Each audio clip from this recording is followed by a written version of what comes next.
Hello, this is your host for the Podcast of Doom, David Appleson. Good news, people. I passed my professional certification. I am no longer a charlatan. I am an equal in the eyes of my professional peers. That's good news for you, too, because I can now return to producing some more episodes of the Podcast of Doom. As I research future material, I thought I would air a second episode that I recorded for the History Podcasters special project on terrible leaders. For this project, I knew that I couldn't pick just any Adolf, Joseph, or Genghis. For this project, I chose someone truly terrible that you may or may not have heard about, King Leopold II of Belgium, a royal who really did a number on the poor people of Congo. This segment originally aired on May 29th, 2014, as part of that project, but will now air on this podcast for the first time. For more information about the History Podcasters and the Terrible Leaders Project, go to historypodcasters.com. And now let's find out what kind of trouble King Leopold got into in the Congo. Greetings, my name is David Appleson, and I'm the host of the Podcast of Doom, the podcast that is devoted to history's greatest calamities and catastrophes. I want to thank Stephen Guerra for inviting me to be a part of the History Collage Project. When I heard the topic was terrible rulers, I couldn't resist. As there are so many terrible rulers, that makes it difficult to choose. Probably, like most of you, the first thing that popped into my mind when I heard the topic was, well, who killed the most people? Then my second thought was, it could also mean who came into their rule with the highest hopes and expectations from those being governed, and left the stage disappointing or angering everyone. But I figured my initial thought was more interesting and easier to determine. Because I am a bit of a contrarian, I opted not to go for some of the obvious choices. I decided to go with someone not so well known, but every bit as vicious and cruel. King Leopold II of Belgium. Leopold Louis Philippe Marie Victor was born in Brussels on April 9, 1835. His father was the first king of Belgium after it broke away from the Netherlands to form its own country. His grandfather was king of France. His cousin was Queen Victoria of England.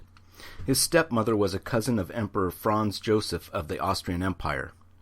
Nothing unusual there, as most of the European royals were related to one another in some manner. Leopold Jr. was an achiever, which is always a bit easier when you are a royal. At age 9, he was an officer in the Belgian army and eventually made the rank of lieutenant general. At age 20, he became a member of the Belgian Senate. He traveled abroad to such places as China, India, and Egypt. At age 30, Leopold Sr. died, and Leopold II became King of Belgium. Early on in his reign, he explained his modus operandi in a letter to his brother Prince Philippe. The country of Belgium must be strong, prosperous, therefore have colonies of her own, beautiful and calm. In other words, Leopold wanted to be just like the big boys of Europe with their far-flung empires like Great Britain, France, Russia, Spain, Portugal, and more recently Germany. It didn't matter that Belgium was a small country that was a little late to the game of imperialism and expansion. Leopold wanted his own empire, no matter the cost. So he paid for overseas acquisitions with money out of his own pocket, fronted to him by the government of Belgium. He made a play for the Philippines, but was rebuffed. Instead, he focused his attention on Africa, which held some promising territories not yet claimed by other European powers. In 1876, he formed a private company with the highfalutin name of the International Association for the Exploration and Civilization of the Congo. Under Leopold's direction, the company hired Henry Morton Stanley to explore and establish a colony in the Congo. In 1884 and 85, Belgium participated in the infamous Berlin Conference. The Berlin Conference represented the zenith of European imperialism. At the conference, the major European powers came together to carve up the unclaimed areas of the African continent in the name of improving trade and enlightening the populace. However, no African nations or people were invited to the conference. Their opinions were not even solicited. As a result of the conference, Belgium was granted influence over a part of Central Africa to be called the Congo Free State. In effect, Belgium acquired a colony that was 70 times larger than the country of Belgium itself.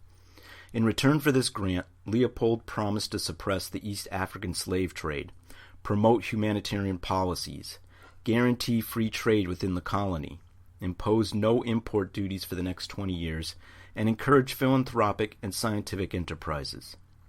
Within a short time, Leopold managed to break all of these promises. He asserted his authority over all unclaimed lands. He restricted the rights of the indigenous Congolese. He placed limitations on commercial operations not controlled by Belgium, and turned the Congo into his own personal business enterprise. One of Leopold's first acts in the Congo was to establish a private army solely under his control, the Force Publique. All of the officers were white Europeans, Belgian regulars and mercenaries from other countries. Serving the officers was a mixed force of men from different parts of Africa. Many were conscripts from the warrior tribes of the Congo. Ostensibly, the purpose of the Force Publique was to suppress the Arab slave trade and pacify rebellions, but it soon became clear that their main purpose was to enforce Leopold's quotas for rubber production and other forms of forced labor. In 1887, John Dunlop invented the inflatable rubber tire. Rubber tires became hugely successful and were used on bicycles and automobiles. Rubber production was about to be a big, big business, and Leopold's Congo was chock full of rubber trees. But rubber harvesting was difficult and dangerous work. The vines that needed to be tapped were very high up, and predatory animals such as leopards prowled the jungle floor. Quotas were ridiculously high and the hours were extremely long, all for a subsistence living. That was why Leopold turned to the Force Publique. They used various methods to get the maximum production out of the laborers. Along with modern weapons, they employed the chakate, which is a heavy leather whip made from hippopotamus hide with long, sharp-edged strips like a cat-o'-nine tails. 20 lashings was enough to beat a man into unconsciousness. 100 lashings was usually fatal. Anyone who failed to meet his daily quotas could count on a lashing. If the lashings failed to produce the desired effect, the army would resort to taking the wives and children of the workers as hostages. The hostages would only be returned when the quotas were met. If a village failed to produce enough rubber, the Force Publique often burned it to the ground. By the 1890s, villages were forced to supply laborers for rubber harvesting who were not paid for their work. The man who promised to suppress the slave trade became history's greatest slave holder. When many villages rebelled against this harsh treatment, the soldiers of the Force Publique were sent to hunt them down. Soldiers cut off the hands, feet, and other body parts of the living rebels to prove they were doing their jobs. Eventually, news of this harsh mistreatment filtered back to Europe. E.J. Glave, a former Congo administrator, was one of the first to bring the mistreatments to the public's attention.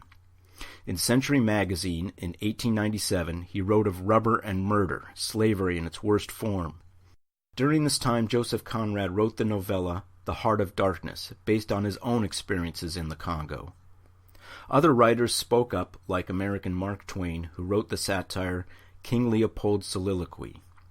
Sir Arthur Conan Doyle criticized the rubber regime in his 1908 book, The Crime of the Congo. British diplomat Roger Casement and E.D. Morel started the first mass human rights movement called the Congo Reform Association. By 1908, both the Conservative and Liberal parties in the Belgian parliament had had enough.